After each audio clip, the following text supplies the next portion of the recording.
নমস্কার, আমি পাপিয়া দাস।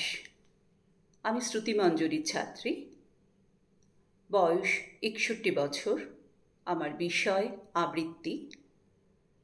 আমি সর্বভারতীয় সঙ্গীত ও সংস্কৃতি পরিষদের অনলাইন সাংস্কৃতিক প্রতিযোগিতা মেধা ২০২৪-এ অংশগ্রহণ করছি।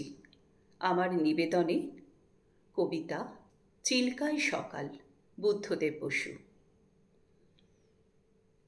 কি ভালো আমার লাগলো আজ এই সকালবেলায়, কেমন করে বলি। কি নির্মল নীল এই আকাশ, কি অসহ্য সুন্দর, যেন গুণীর কণ্ঠের অবাধ উন্মুক্ত তান দিগন্ত থেকে দিগন্তে। কি ভালো আমার লাগলো এই আকাশের দিকে তাকিয়ে। চারদিক সবুজ পাহাড়ে আঁকা বাঁকা, কুয়াশায় ধোঁয়াটে, মাঝখানে চিল্কা উঠছে ঝিলকিয়ে। তুমি কাছে এলে, একটু বসলে, তারপর গেলে ওদিকে। স্টেশনে গাড়ি এসে দাঁড়িয়েছে, তাই দেখতে। গাড়ি চলে গেল। কি ভালো তোমাকে বাসি, কেমন করে বলি।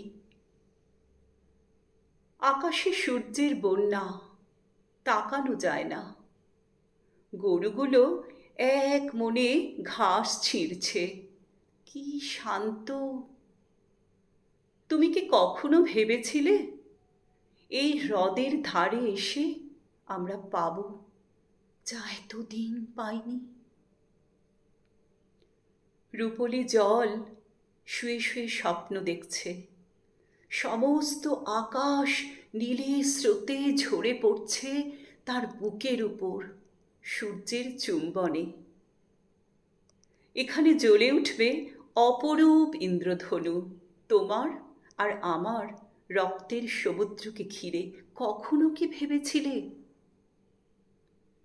কাল চিল্কায় নৌকোয় যেতে যেতে আমরা দেখেছিলাম দুটো প্রজাপতি কত দূর থেকে উড়ে আসছে জলের উপর দিয়ে।